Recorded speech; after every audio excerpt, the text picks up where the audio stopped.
Aujourd'hui, on va pas passer par 4 chemins. On va directement envoyer le générique parce que je suis dégoûté. Dis donc toi, est-ce que tu connais le nom d'un arbitre? Ah, moi non plus. Est-ce que toi, quand tu étais petit, tu mettais des posters d'arbitres dans ta chambre? Ben non, moi non plus. Ouais, et puis toi, tu mettais des posters de Barkley, d'Oakley, de Ewing. Ah, Anthony Mason? Ouais, Anthony Mason aussi. Donc, tu es d'accord? On ne mettait pas des posters des arbitres sur les murs de nos chambres. On est bien d'accord. Et c'est pas à eux de décider quand même, les arbitres. Ouais, tu vois ce que je veux dire? C'est pas à eux de décider qui va gagner. Ils sont un mal nécessaire, t'es d'accord? Il faut les respecter. Non, mais je suis d'accord, il faut les respecter. Mais qu'ils décident qui va gagner le match, ça, j'accepte pas. Parce que t'es d'accord? C'est pas pour eux qu'on fait une chaîne YouTube, c'est pas pour voir les arbitres. C'est pas pour ça qu'on se réveille au milieu de la nuit. Ouais, je savais que t'allais être d'accord. Allez, envoyez le générique. Step 1, wake up early, gonna rise with the sun. Step 2, get some good, some food in you. Step 3, think real hard about what you wanna be. Step 4, fuck everybody, just do your thing. Wake up, today's gonna be a good day. Wake up, today's gonna be a good day.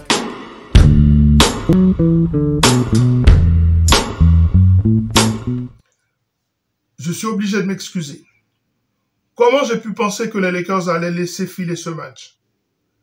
Les Lakers sont arrivés à Oklahoma avec la ferme intention de prendre ce match aussi. Comment j'ai pu penser que les Lakers allaient se moquer du dieu du basket comme ça? Parce que quelqu'un d'expérience comme moi, je dois savoir mieux ça. Jamais les Lakers auraient laissé filer ce match pour une raison bien claire. Ce match a servi de ce qu'on appelle de fill-out game. C'est-à-dire que le match où on voit Oklahoma mettre ses griffes et malgré ça, les Lakers sont dans le match. Comment j'ai pu penser que les Lakers allaient faire l'impasse, allaient sacrifier ce match? Je suis désolé. Là-dessus, j'ai pas fait preuve de discernement. Désolé. Match magnifique des Los Angeles Lakers jusqu'à cette intervention de monsieur l'arbitre. On va en parler.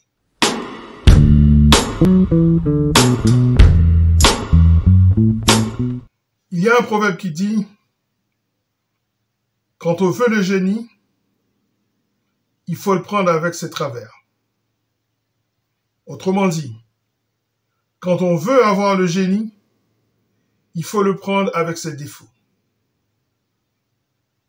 Parce que Luka Doncic est ce génie qui te met au-dessus de toutes les autres équipes. Comme LeBron a pu le faire par le passé, quand il était jeune. Aujourd'hui, il reste un joueur important, mais il ne peut pas pendant 48 minutes dicter toute la stratégie de l'équipe adverse. Et c'est ce que fait Luka Doncic pour nous, les Los Angeles Lakers. Aujourd'hui, je suis en mesure de dire que nous sommes capables de battre tout le monde. Après cette semaine de basket, j'en arrive à la conclusion suivante. La meilleure équipe de la ligue est Boston et la deuxième, ce sont les Los Angeles Lakers. On va développer tout ça, mais je voulais juste préciser cela. Luka Doncic a joué 48 matchs cette saison et il a pris 14 fautes techniques. 14 fautes techniques en 48 matchs, c'est exagéré. Là, on est au-dessus de Draymond Green, on est au niveau de Rashid Wallace, pour ceux qui sont de la vieille école. Mais Luka, on ne le découvre pas. C'est ça qui fait sa magie. On va en parler, mais j'ai envie de vous dire une chose. Dans ce troisième quart-temps, Luka était en train de monter en température. Pour moi, il était parti pour claquer 40 points dans ce match. On va parler de la stratégie d'OKC en défense, mais aussi en attaque, qui a mis les Lakers en difficulté en première mi-temps. Mais une fois que la température est prise, les Lakers avaient le dessus. Et Luka était en train de monter en puissance. Ce match, il allait faire parler. Il allait faire parler ce match. D'abord, c'est un excellent match. Une intensité magnifique. Un contexte électrique.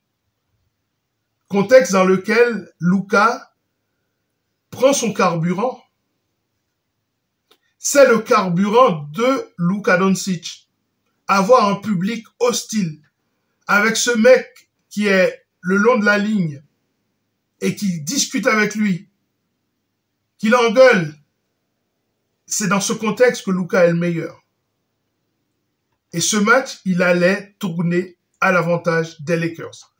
Pour une raison bien simple. Parce que OKC avait fait ce qu'ils avaient à faire au niveau des ajustements, en attaque et en défense. Et malgré ça, les Lakers étaient là à côté. Quand Luka est sorti, les Lakers étaient en tête et ils ne faisaient que monter en puissance. Sa sortie a coupé les ailes des Los Angeles Lakers. Pendant 2-3 minutes, il y a eu un moment de flottement tellement bizarre. Tellement bizarre. Donc voilà, je voulais dire ça. Quand vous voulez le génie, il faut le prendre avec ses travers. Quand vous voulez le génie, il faut l'accepter avec ses défauts. Parce que ce sont ses défauts qui font ses qualités.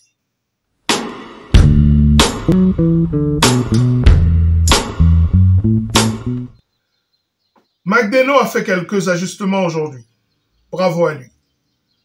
Il a fait des ajustements en défense et en attaque. D'abord en défense. En défense, il a un peu surpris tout le monde en multipliant le job coverage. Il y avait du blitz de temps en temps. Il y avait des prises à 3, ce qu'on appelle red ou feu. Mais c'était surtout le job coverage qui a changé la donne. Pourquoi?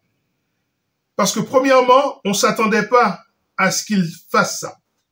Mais d'un autre côté, c'était le moyen de protéger leur big. Mais surtout, ce que ça a changé, c'est qu'il y a eu moins de ciblage. Ils ont moins switché. Quand tu switches face à nous, tu es mort. Tu es mort parce que Luka va décider qui il va torturer. Il va décider lequel de vos joueurs il va torturer. Et peu importe quel est le défenseur, peu importe son niveau, s'il décide qu'il va torturer ce joueur, il va le faire. Et quand tu fais du job coverage, il n'y a pas de switch, donc il ne peut pas cibler. C'est ce qui s'est passé au niveau défensif. Et puis à la fin, les Lakers ont trouvé la parade, ne vous en faites pas. Mais au début, c'était ça.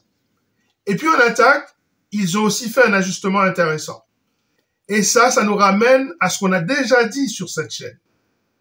Quand les Lakers ont joué face à des équipes de l'Est, des équipes comme Indiana, comme Chicago, comme Orlando, qui jouent ce qu'on appelle le advance ball et qui jouent dans un up-tempo, qui jouent très rapidement, qui mettent de la pression sur la défense des Los Angeles Lakers. Parce qu'on a un problème de set defense quand ça va jouer trop vite. Et c'est là qu'en transition, ils arrivent à créer des situations de mismatch. Et c'est là qu'ils arrivent à créer également des situations pour inscrire des paniers faciles. C'est le modèle Chicago, c'est le modèle des équipes de l'Est. C'est comme ça aussi que joue l'équipe de Memphis.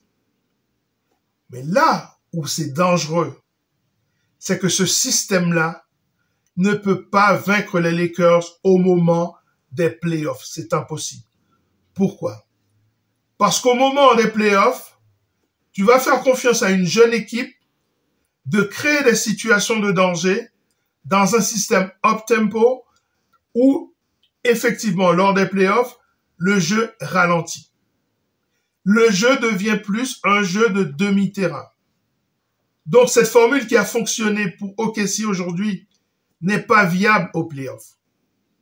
Et d'ailleurs, les Lakers avaient retrouvé des remèdes par rapport à ce système en deuxième mi-temps, surtout dans le troisième quart-temps. Mais il faut garder un œil sur ce système. Le up-tempo, ça crée des situations de déstabilisation de la défense. La défense n'est pas posée parce que les Lakers vont vous détruire si vous laissez leur défense se poser, s'installer et réagir par rapport à ce que vous faites en attaque. Vous ne pouvez pas gagner face à eux comme ça. Et c'est pour ça qu'une équipe comme les Warriors est difficile parce qu'il y a tellement de rythme de coupe, ça va vite, ça demande beaucoup de changements de rythme. Il faut aller contester à droite, à gauche, la balle part très vite en avant, on a du mal à s'installer. Et donc, l'équipe d'OKC avait fait ce qu'il fallait et les Lakers s'étaient ajustés et étaient en train de reprendre le dessus pour gagner ce match.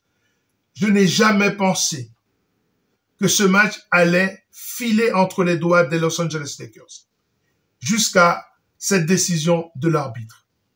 Ah oui, j'avais dit que j'allais plus parler des arbitres.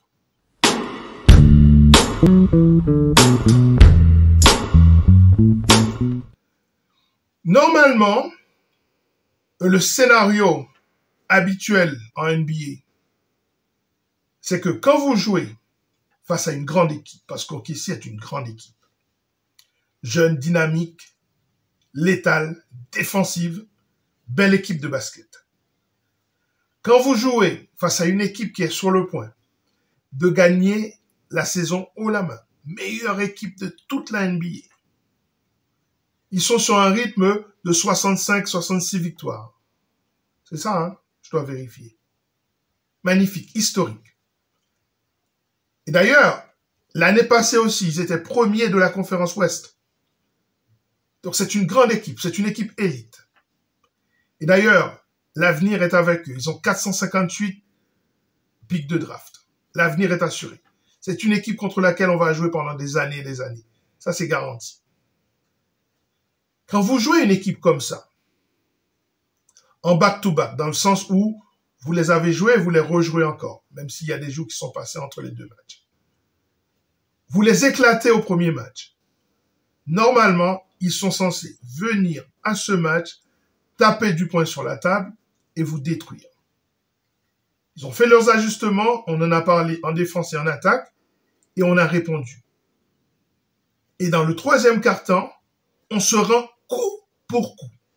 Le match est épique. On va rentrer dans un match où il va se passer des choses exceptionnelles. Du jamais vu. Parce que Luka, au moment où il fait ce petit drop sur la tête d'Urstenstein et qu'il parle à ce fan et qu'il est viré et qu'il est éjecté, on sent qu'il monte en puissance. Et on sent, on le voit dans les yeux des joueurs d'OKC, une peur bleue. À un moment, à ce moment-là précisément, ils se disent, c'est pas possible. Ils vont gagner ce match. Ils vont venir prendre 2 matchs chez nous de suite. Et qu'est-ce qu'on va faire? On sent qu'il y a un changement de momentum à ce moment-là. Et c'est là que Luka est viré. Et c'est là que tu vois que l'équipe des Lakers vacille complètement. Dans un match qu'ils allaient gagner. Ils allaient gagner ce match. C'est dommage, on ne pourra pas refaire l'histoire. Et ces arbitres... Non, j'avais dit que je ne parlais plus des arbitres. Désolé.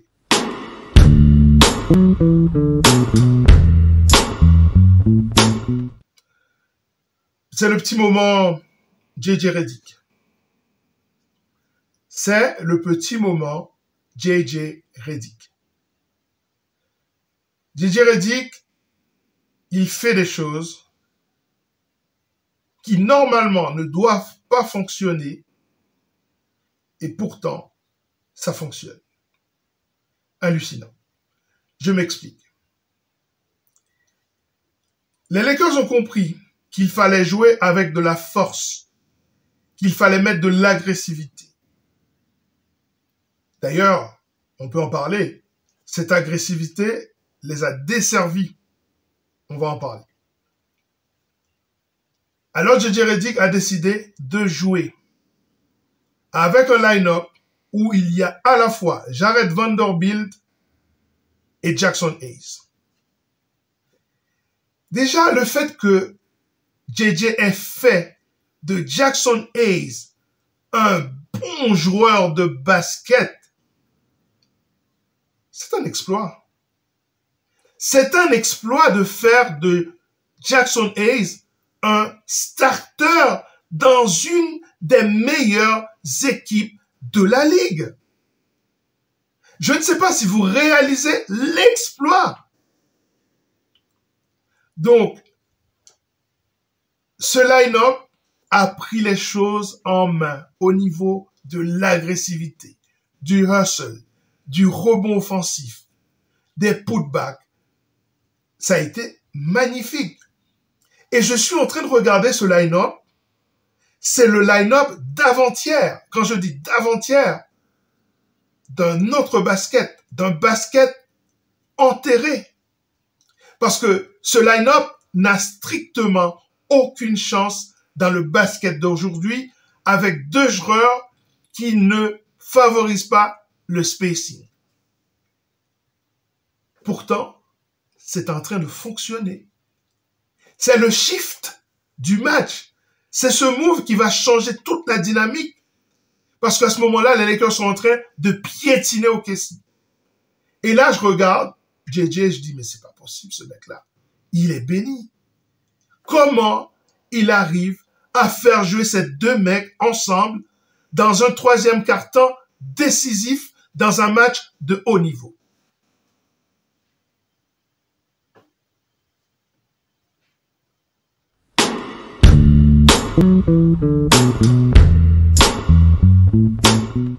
Maintenant, il faut battre Dallas. Pas le choix. Il faut battre Dallas. On ne peut pas laisser notre sort dans les deux derniers matchs. C'est trop juste. Donc, on a 3 chances. Il faut dès ce soir faire le travail. Ça va être extrêmement électrique. Anthony Davis a une revanche à prendre. Il doit envoyer un message clair à LeBron, mais au fond, ce n'est pas tellement ça le plus important. Le plus important pour lui, c'est d'envoyer un message aux fans des Mavs. Pourquoi? Parce que les fans des Mavs sont vénères. On a échangé un joueur unique pour l'obtenir. D'un côté, il doit se sentir flatté. Je parle d'Anthony Davis. Mais en même temps, la pression est au-dessus du ciel. Il doit rassurer les fans des Mavs dès ce soir. Sans Kyrie. Parce qu'il faut mettre du rêve dans l'esprit des fans. Ils doivent se dire, avec Kyrie et Anthony Davis, on va être compétitif. Et moi, je suis persuadé que ça va être le cas. Parce que cette équipe des Mavs, elle est profonde, elle a de la taille, elle a de la puissance et elle a du talent. Et puis, elle est super bien coachée. Jason Kidd, génie du basket, assistant coach de Frank Vogel dans la bulle d'Orlando lorsque les Lakers ont gagné leur dernier titre, le 17e. Lakers. Donc aujourd'hui, la pression n'est pas seulement sur les épaules de Luka Doncic, qui va arriver là dans un match où il sera très ému, a fortiori. D'ailleurs, il ne faut pas s'attendre à ce qu'il fasse un grand match ce soir. Parce que n'oubliez pas que c'est encore un jeune joueur. Hein. Donc moi, je compte aujourd'hui sur LeBron James et sur Austin Reeves avec le retour de Rui Hachimura pour faire le travail. Avec un Luka en quarterback plutôt qu'en decision maker surtout. Ça va être très beau. Restez branchés.